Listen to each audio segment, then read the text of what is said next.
सोच का ही फर्क होता है, वरना समस्याएं आपको कमजोर नहीं मजबूत बनाने आती हैं। नमस्कार, छतरपुर भ्रमण न्यूज में राजेश अग्रवाल का अभिनंदन है। अपने ही गुरुओं द्वारा सम्मानित होना छात्र जीवन का सबसे बड़ा सुखद क्षण होता है।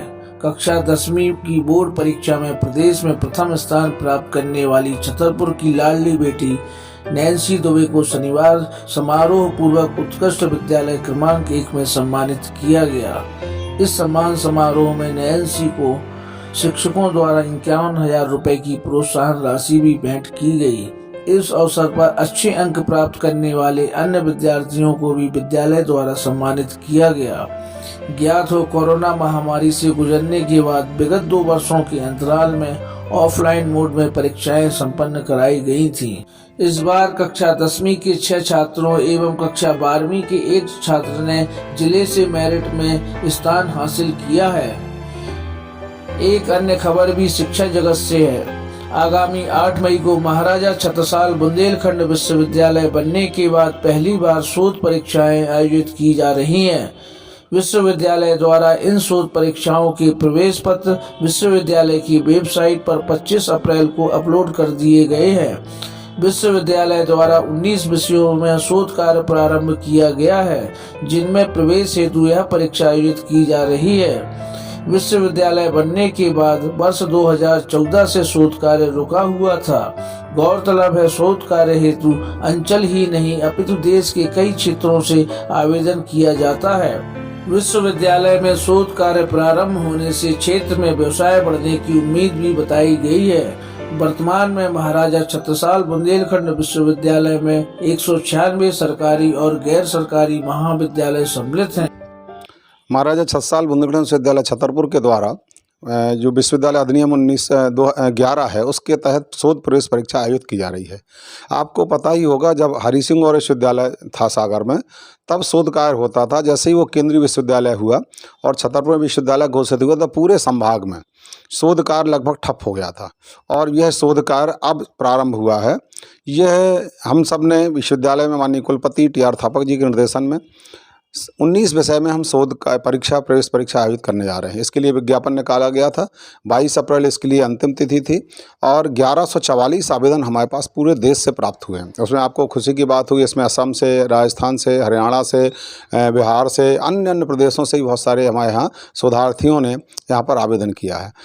इसमें विषय के संदर्भ में है तो इसमें हिंदी, अंग्रेजी, संस्कृत और अर्थशास्त्र, समाजशास्त्र, दर्शन शास्त्र, वनस्पति विज्ञान, प्राणी विज्ञान, भौतिक शास्त्र, रसायन शास्त्र, विधि, गृह विज्ञान, मनोविज्ञान, शायद 19 विषय हमारे यहाँ इस प्रकार से शोध कार्य होने जा रहा है।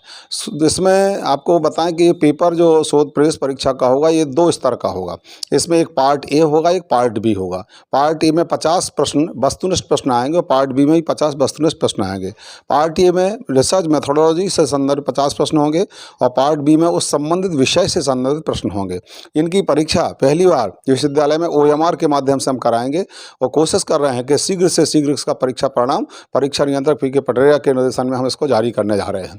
तो ये पूरी परीक्षा हमारी 8 मई को संपन्न होगी। 10 बजे से 12 बजे तक होगा, जिसमें 9:30 बजे तक विद्यार्थी को यहाँ पर हमारे एंट्रेंस होना है और उसके बाद 10 बजे से हम पूरी तरह से दरवाजे बंद कर देंगे। उसके बाद किसी को अलाउ नहीं करेंगे। तो ये मूल रूप से हमारी धारणा है। इसका जो अभी परीक्षा की टीम भी बना दी गई है।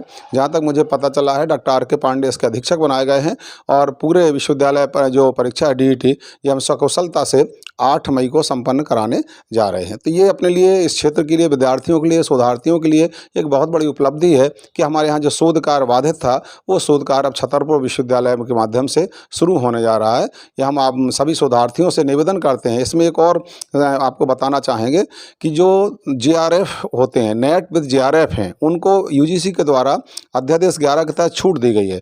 तो 2019 के पहले तक, तो एक अभी UGC ने पिछले साल कोरोना के काल के कारण 1 वर्ष की छूट दी है। तो 2018 के बाद के जितने लोग JRF हैं, जिन्हें लाइव JRF कहते हैं, उनको प्रवेश परीक्षा से छूट होगी। इसी तरह से 2009 के बाद के जो MPhil हैं, 2009 UGC के गाइडलाइन के हिसाब से, उनको भी प्रवेश परीक्षा से छूट होगी।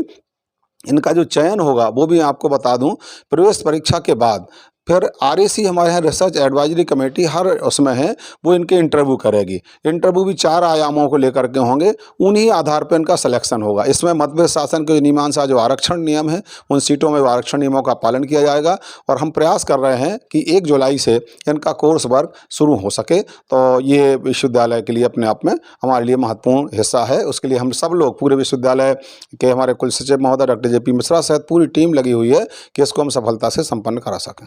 पर्यटन नगरी खजुराहो में युवक कांग्रेस द्वारा शादी समारोहों में मैरिज गार्डन की हो रही समस्या को लेकर शनिवार को एक ज्ञापन सौंपा गया। राजनगर युवक कांग्रेस अध्यक्ष गौरव सिंह बघेल द्वारा खजुराहो नगर परिषद CMO बसंत चतुर्वेदी को सौंपे गए ज्ञापन में मांग की गई है कि मध्यम वर्गीय एवं इनके नीचे के तबके के लोगों के लिए नगर परिषद द्वारा मैरिज गार्डन बनवाना चाहिए, जिससे इन वर्गों को शादियां संपन्न कराने में सुविधा हो सके। निर्मित किए जाने वाले मैरिज गार्डन की राशि निःशुल्क किए जाने की मांग भी उनके द्वारा की गई है। खजुराहो CMO को हमने ज्ञापन से मांग रखी है खजुराहो में निःशुल्क मैरिज हाउस की। हमारी मांग ये है कि मध्यम वर्ग के जो नीचे लोग हैं उनके लिए काफ़ी भारी भरकम राशि हो जाती है एक प्राइवेट मैरिज हाउस को बुक करना, और उनको राहत देने के लिए हम चाहते हैं कि खजुराहो में एक निःशुल्क मैरिज हाउस हो।